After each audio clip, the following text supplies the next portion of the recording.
So how do you keep good tenants longer? Treat your tenants like they actually your clients and consider offering. So you can definitely tell that the Philly in general is doing a little bit worse than at 19152. We're seeing higher rents and they're closing at higher amounts and much faster. So for 19114, a total of 24 units were listed with a median listed price of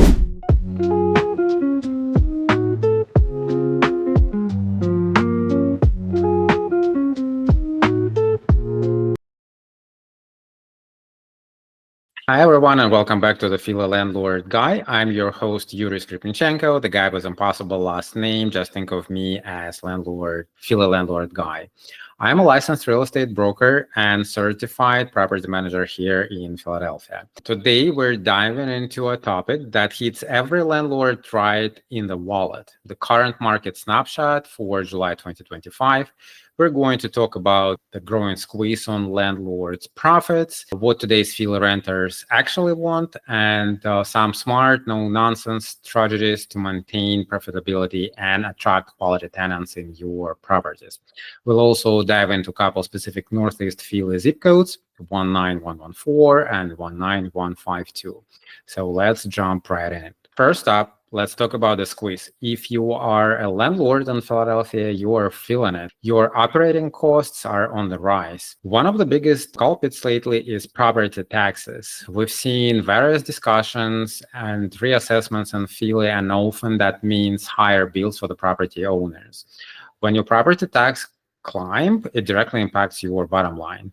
You need to be factoring this into your rent analysis and your overall budget. Don't just assume that the last year numbers will hold true this year. Then there is insurance cost. It's a national trend right now, but it hits here in Philly hard, especially with our older housing stock. Premiums are not getting cheaper. What you can do about it? Shop smart.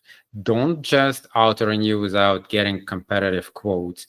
Do not renew for 6 months policies. Always select 1 year policy. Look into what your policy actually covers and what it doesn't. Sometimes a slightly higher deductible can save you a lot of money over a year, but make sure it aligns with your risk tolerance. And let's not forget maintenance and repairs. Inflation is not just affecting our groceries, it's impacting the cost of maintenance and material and labor for every repair you make. That leaky faucet, the HVAC tune-up, and your appliance, it all costs more than it was a year or two ago. So how do you mitigate this rising costs without letting your properties fall apart? Well, regular preventative maintenance is key. Catching small issues before they become big and expensive problems is crucial.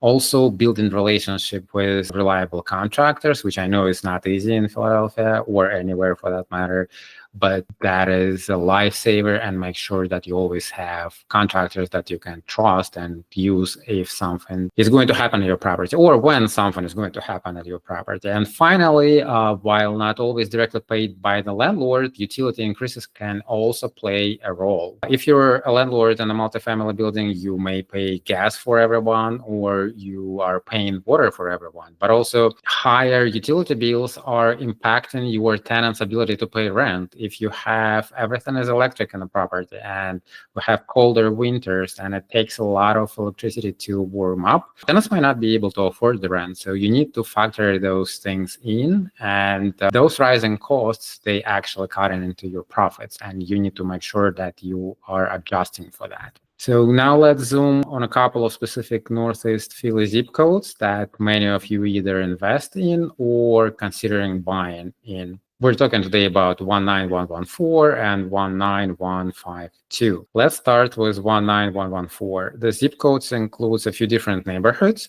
and according to recent census data, the median household income in 19114 is around $76,000, which is significantly higher than the median household income in Philadelphia as a whole, which is about $60,000. This tells you a bit about the tenant profile you may find here.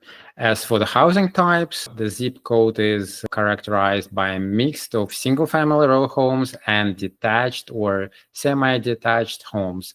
You also will find a good number of smaller apartment complexes and townhomes offering various options for renters. Next, we have 19152. This area covers a few different neighborhoods as well. The median household income in 19152 is approximately almost $58,000.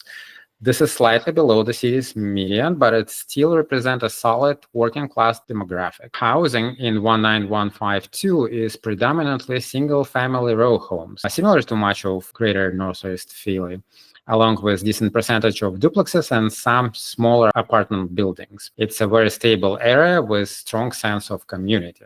So now let's talk about the rental market data for the specific zip codes from April through June. We don't have the July data yet. It usually comes up sometimes in the beginning of the next month in August. So in our August solo episode, we will be talking about July. But for now, we have data up to June. If you're a landlord and need help staying compliant or navigating this market shift, remember our sponsor, TrustArt Realty. They are offering all of our listeners a free rental analysis or management advice session. To claim your free consultation, send an email to trustartrealty@phillylandlordguide.com or click the link in the show notes to fill out a quick form and somebody will get in touch with you. So for 19114, a total of 24 units were listed with a median listed price of $1,838 and the median closed price was $1,650 with average days on the market 36, which tells us that in this neighborhood or in this zip code, you still see that the rents going down before they close. For 19152, we had 25 units listed with a median listed price of $1,950 and the closed price $2,190 with the average days on the market 19. So this is interesting and a little bit counterintuitive. For 19154, zip code with a much higher median income, the rents are actually lower and they still dropping for the closing and it takes longer to rent them out. But do not forget that we have more apartment buildings in this zip code and that factors into the pricing. So the price as a median price or average price may be lower due to that, and the days on the market can be higher due to that as well. Where at 19152, we're seeing higher rents and they're closing at higher amounts and much faster, even though the median income in the area is lower than the median for the whole city. That is an interesting trend, but you can see that both of these areas are still very stable, Northeast Philly zip codes with good tenant bases, and both of them are renting pretty fast, which definitely helps you. So for the entire city of Philadelphia in June, the median listed price was $1,850, and the median closed price was also $1,850, with an average days on the market 47. So you can definitely tell that the Philly in general is doing a little bit worse than Northeast zip codes, but still 47 days is better than what we were seeing in the previous months. At the same time, we are in the hottest rental season right now, and 47 days, it's a significant number of days on the market for this time of the year. Quick update, our Jumpstart Northeast Philly program is live and we're accepting applications now. If you are in Northeast Philly and you're looking to learn how to find, buy, finance, fix, rehab, sell, or rent a property in Philadelphia, this program is built for you. It is based on proven success of Jumpstart Germantown program and focused on building local wealth while improving our own neighborhoods.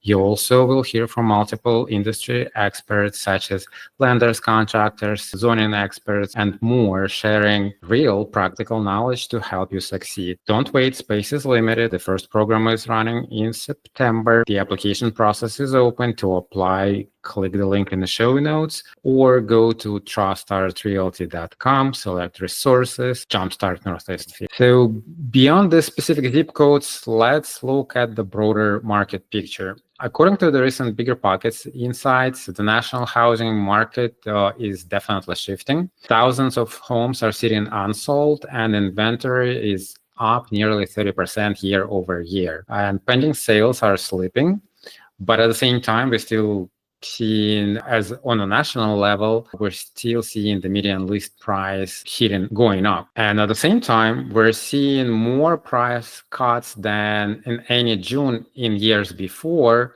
About 20% of listings getting price cut. What's interesting for us in Philadelphia is the regional breakdown. Sunbelt markets are seeing a flood of listings, while the Midwest and Northeast, where we are, remain tighter. Another bigger pockets report highlights that after a huge run of high prices and bidding wars, things are finally shifting. And price growth has slowed to just 1.4% annually, which is below inflation, meaning that disciplined investors can now actually buy at a relative discount. So all of this data supports that we're seeing the market is normalizing. Renters are savvier and they have more options. It is no longer just about providing a basic roof over their heads. Tenants are prioritizing certain amenities.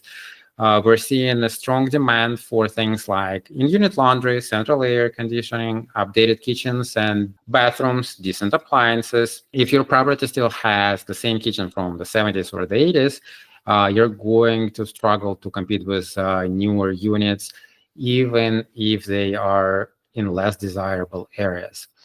These are the upgrades that make a big difference in attracting and retaining quality tenants. But also, when you're thinking about upgrade, don't think just about the cosmetics appeal of it.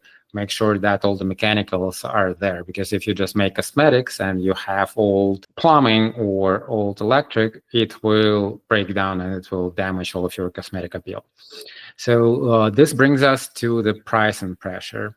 With more and more new construction hitting the market, especially in areas like Center City, Northern Liberties, and Fishtown, there is more inventory available. This means that the rent growth may be flattering, or you may even need to adjust your pricing downwards to avoid long vacancies. Overpricing your unit, even by a little, can lead to weeks or months of vacancy, which is far more costly than a slightly lower rent. So how do you keep good tenants longer? Tenant turnover is a killer for your bottom line. The cost of cleaning, minor repairs, or bigger repairs, advertising, and lost rent during vacancy adds up fast. Focus on retention strategies. Be responsive to maintenance requests. Treat your tenants like they actually your clients, and consider offering small incentives for lease renewals. A happy long-term tenant is your most valuable asset in this game. Now for the actionable strategies. What can you as the Philly landlord do in this environment? First, smart renovations. Don't just throw money at a property. Focus on upgrades that provide the best ROI. In older Philly housing stock, cosmetic updates, fresh paint, modern light fixtures, updated kitchens and bathrooms often yield the most bang for your buck. Especially energy efficiency upgrades like better window or HVAC systems can also attract tenants by lowering their utility bills. Remember, you don't need a gut rehab to stay competitive. Second, conservative budgeting and robust services. With rising property taxes, insurance, and maintenance costs, your profit margins shrink quickly. Ensure your financial models account for all of these increases. And perhaps most importantly, build your cash reserves. This isn't optional.